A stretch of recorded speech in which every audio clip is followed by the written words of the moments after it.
Apa penyebabnya banyak orang tidak berkembang sebagai pemimpin? Saya akan coba jelaskan beberapa alasan.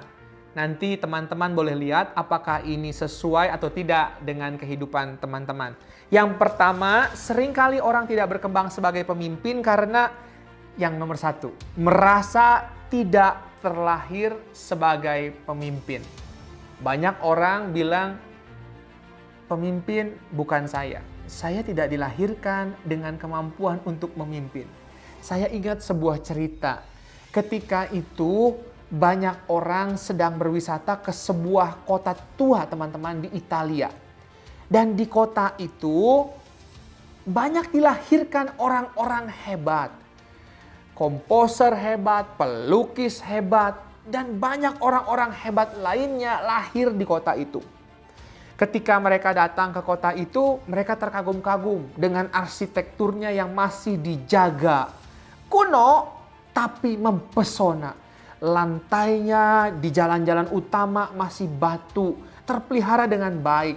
Semua berdecak kagum. Dan di ujung sebelah sana, rombongan tadi melihat seorang laki-laki tua, seorang kakek yang kurang lebih usianya 80, bahkan mungkin jangan-jangan 90. Salah satu orang peserta rombongan bisa berbahasa Itali, dia bertanya kepada kakek tua itu, "Kakek, berapa umurmu?" Dan kakeknya bilang 88 tahun. "Wow, engkau sudah melalui banyak sekali peristiwa di kota ini tentunya."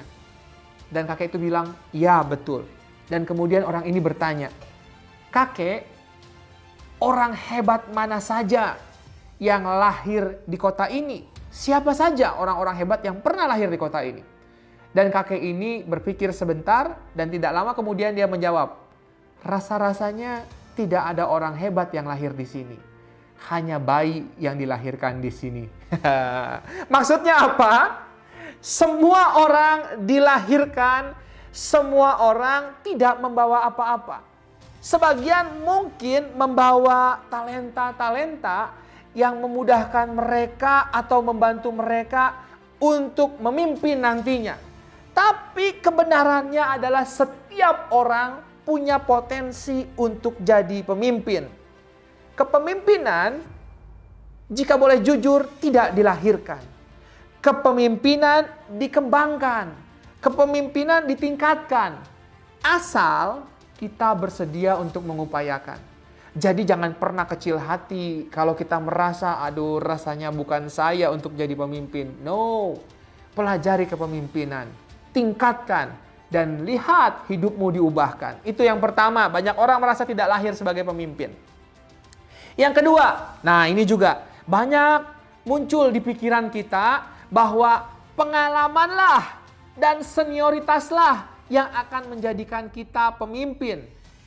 Saya rasa ini tidak selalu benar.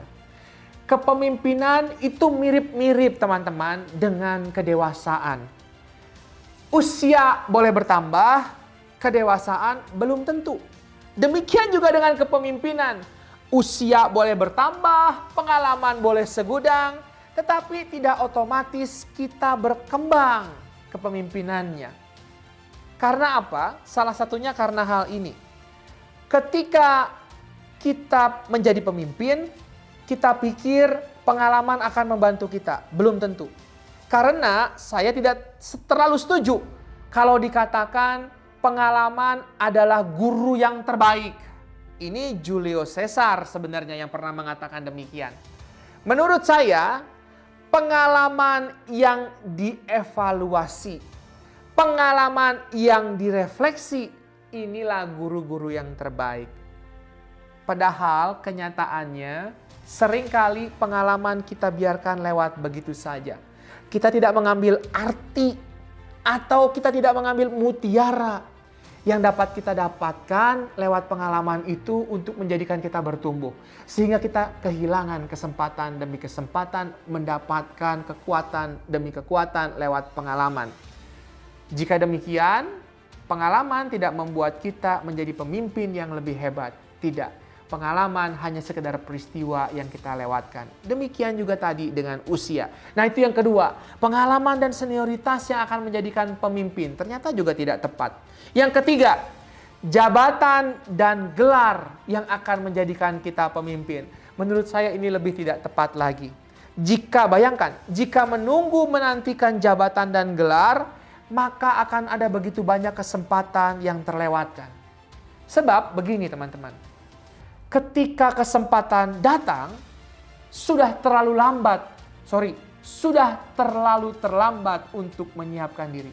Saya ulangi, biar lebih enak kedengarannya ya. Ketika kesempatan datang, sudah terlalu terlambat untuk menyiapkan diri. Sehingga kita tidak tahu kapan jabatan dan gelar itu dapat kita capai. Tetapi jangan-jangan kesempatan sudah di ujung jalan, sudah di depan pintu. Kalau kita tidak sedari dini mempersiapkan diri menjadi pemimpin, ketika kesempatan datang dan kesempatan ini besar, terpaksa harus kita lewatkan.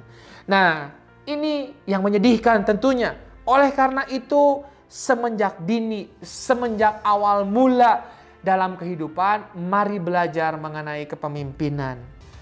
Hal ini akan memperbesar kita menyambut peluang demi peluang. Dan juga peluang demi peluang yang datang dapat kita manfaatkan secara lebih maksimal. Jadi pemimpin, manfaatkan peluang, jadi menang.